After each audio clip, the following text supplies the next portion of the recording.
Halo, selamat pagi anak-anak Lause semua. Berjumpa lagi dengan Lause hari ini dengan materi kita PJJ ya, karena kakak kelas kalian sedang melakukan tryout.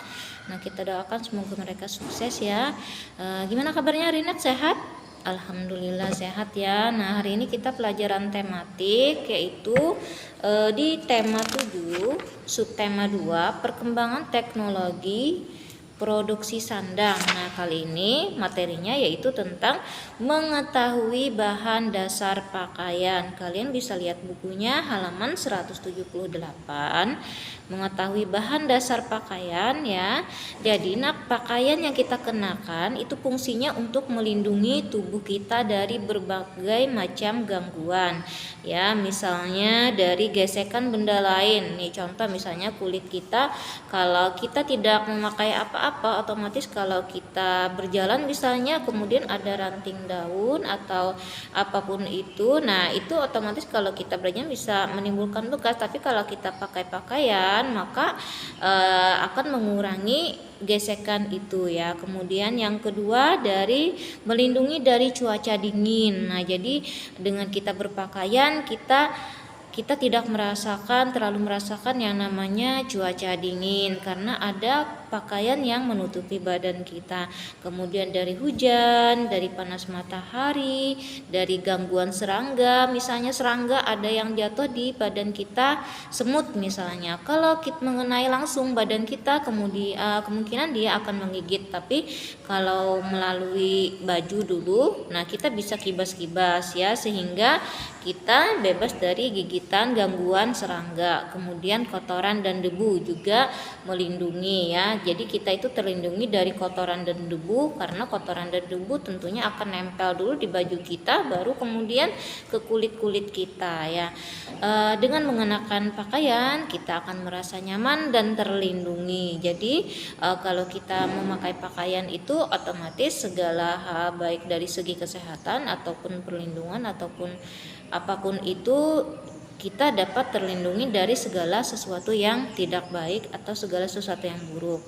Kemudian lagi kita itu kalau memakai pakaian harus bisa membedakan, misalnya cuacanya lagi panas, maka kita harus memakai pakaian yang berbahan dasar katun, misalnya kainnya tidak tebal, tidak panas, supaya kita dalam beraktivitas sehari-hari itu lebih bagus ya, lebih nyaman. Kemudian tidak terganggu dengan badan kita yang merasa kepanasan karena suasana cuacanya sudah panas, ditambah lagi dengan badan kita, baju kita yang tebal misalnya kainnya, itu tentunya kita merasa tidak nyaman.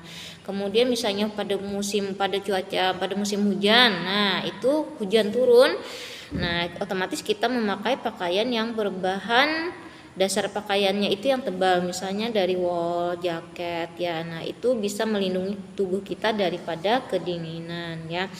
Nah kemudian kain katun ya, kain katun itu dibuat dari serat kapas ya, jadi enak dipakai ya. Kemudian juga kain katun itu beberapa keunggulannya adalah tidak mudah kusut jika dicuci, kemudian tidak mudah luntur, juga menyerap keringat dan tidak berbulu ya, serta lebih mudah untuk disablon. Jadi kalau kita berpakaian dengan menggunakan bahan katun ya, karena terbuat dari serat kapas, itu tentunya akan membuat badan kita menjadi lebih nyaman. Kemudian lagi ya, tetapi di pasar itu banyak kain katun yang tidak asli. Jadi sebenarnya kain ini pun juga ada asli dan tidak asli. Jadi untuk mengetahui kalau kain katun itu asli atau tidak, kita bisa mengeceknya ya dengan cara membakar ya. Tapi kalau kita bakar otomatis juga kainnya akan rusak ya. Jadi kita lihat aja, kita rasa-rasa apakah misalnya kainnya itu nyaman, ya udah kita beli. Tapi kalau merasa kita tidak enak misalnya, ya nggak usah dibeli ya. Kemudian Bahan kain juga bisa dibuat dari sutra. Nah, sutra itu juga enak dipakai, kainnya enaklah dingin, jadi cocok untuk suasana atau cuaca panas. Kemudian jenis sutra ini ya yang paling terkenal adalah sutra dari kepompong ulat sutra murbei. Nah, jadi kain sutra itu terbuat dari ulat sutra ya. Jadi semua bahan yang kita pakai itu sebenarnya dari alam, dari tumbuhan, dari binatang juga, tidak ada yang berbahan dasar kimia, cuman karena diolah-olah lagi, nah itu menggunakan teknologi ya. Kemudian tadi kain sutranya berasal dari kain ulat sutra murbei. Kemudian ulat sutra itu sengaja diternakan, artinya dibikin supaya banyak, supaya bisa menghasilkan kain sutra yang bagus ya. Kemudian pakaian yang terbuat dari sutra terasa sangat lembut dan tidak licin ya. Kemudian mulus juga.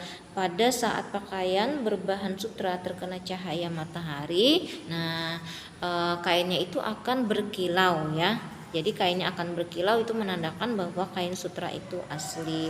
Kemudian kain sutra ini juga banyak dipakai oleh dari zaman dulu sudah dipakai dari kalangan Cina, Eropa, dan Asia Selatan. Jadi memang kain sutra ini kain yang nyaman untuk kita pakai ya, tapi meskipun kainnya itu mahal, dan yang lebih murah itu adalah kain dari katun ya.